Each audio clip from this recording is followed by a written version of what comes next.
We don't know what's gonna end up happening with Donald Trump when it comes to all these different charges, but we do know that whatever happens to him, it won't be happening with the legal team that he's had up until this point. They, like so many Trump lawyers before them, have quit. They announced en masse that they're leaving, but not because like he's in danger or anything. No. They have said that because it's moving to Florida. The trial is going to be in Florida rather than in DC. I think an interesting debate could be had about why exactly that is. But they say that now represents a different phase in this entire thing, so they're moving on. And actually, if we go to graphic 10, you can see the statement that was put out by Jim Trusty, who has been doing the rounds for Trump, by the way, up until I think this morning. He was still appearing, at the very least yesterday. John Rowley as well. They continue to defend him in that. But they say that it's because it moved to Miami. And then they say we have no plans to hold media appearances that address our withdrawals or any other confidential communications we've had with the president or his legal team. Which, look, maybe that's just them defending themselves. Maybe they don't want to talk about it, although they have been really quick to go on the media up until now. Or maybe it's the fact that it really does seem like a lot of people in the Trump orbit have been being pulled into this thing. If I were them, I wouldn't want to be any more involved than I already am. Do we buy their excuse for why they're leaving? Absolutely not. I've never seen anything like this. The number of lawyers that have left Donald Trump is unprecedented. Leaving a client after you sign with him is considered like very poor form in the legal world. It could actually get you in legal trouble for abandoning a client, right? And now it appears, I lost count, but I think it's in the dozens of lawyers in the last 6 years that have left Trump. Because why? He asked them to lie, and they're like, we can't do that, we'll be disbarred. We might even be put in jail. He's like, I don't care. Why don't you shred the documents? What do you mean shred the documents? He's like, just shred them, and then you'll be in trouble and not me. So yeah. They're constantly leaving. In this case here, I want to show graphic 7 real quick. Guys, there's 3 potential reasons why the lawyers left Trump, and none of them have to do with a change of venue. So that's the bathroom and ballroom that we were alluding to, okay? The ballroom, anyone can access. I don't know who can access the bathroom, but anyone can access the ballroom. That's insane.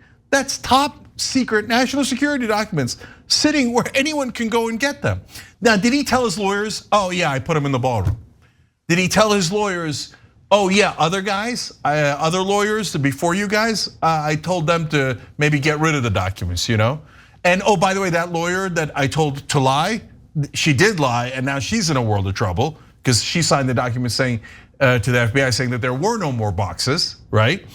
And so now I want you guys to do all of that for me. Oh, by the way, and he probably didn't tell his lawyers, oh yeah, I took the nuclear program secrets and our defenses and our vulnerabilities. He probably told them, I just did nothing. I took a coaster, I took a commemorative pen, right? And when they get the indictment, they're like, what? Why didn't you tell us any of this? We're your lawyers, right? So of course they pulled the chute. And by the way, he got new lawyers, he's gonna get new lawyers, of course. And I bet you they pulled the chute. I've seen it happen now over and over and over again. And by the way, at the end of all this, half the time he never even pays the lawyers. So it's just nothing but massive legal and professional trouble to be associated with this cancerous client. I think that's right. The timing, I mean, if we're speculating, the timing of their quitting is tied like right to within hours of the indictment coming out. And up until then, if it was really a case that, well, this is happening in Miami, so therefore, bye-bye, they knew it was gonna happen in Miami starting from the moment that the charges were filed. So that doesn't make sense. Like, something else had to have happened. And what happened in between then? The indictment came out. And you can just imagine the lawyers reading through the indictment, and if Trump is lying to, if Trump was honest with them, then they probably face their own criminal problems.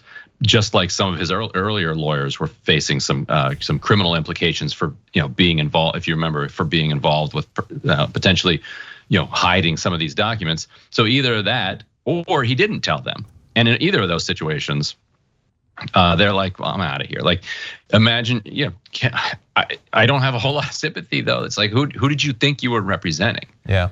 Like, and maybe they thought that he's different in private than he is in the public. And so they're like, well, he'll be honest with me, and maybe there's a little bit more maturity level there, and we can handle this like adults.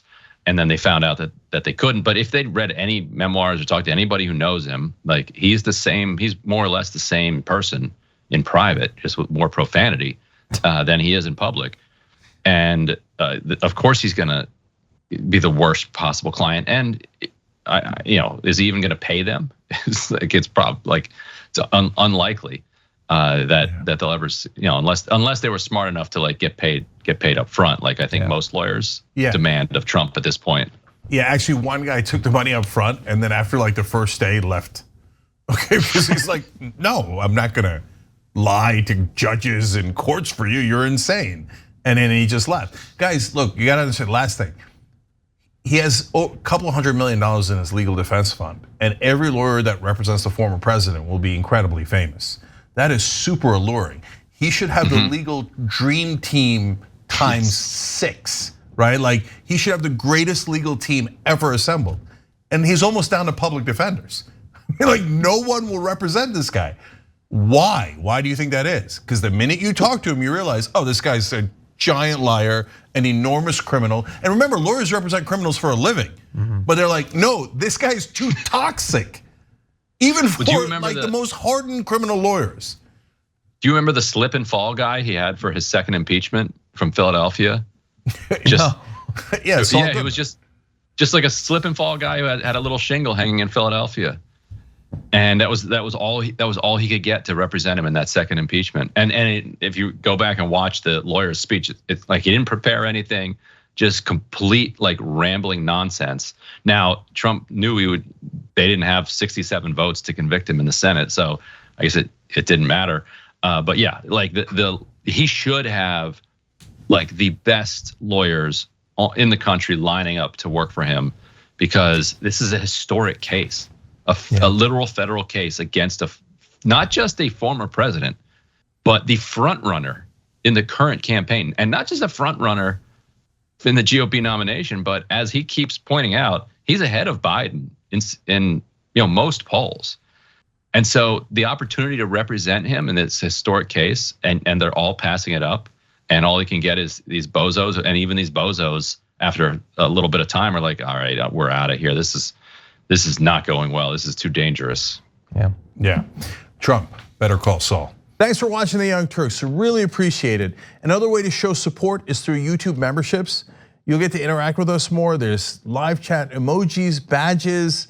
You've got emojis of me, Anna, John, JR. So those are super fun. But you also get playback of our exclusive member-only shows and specials right after they air.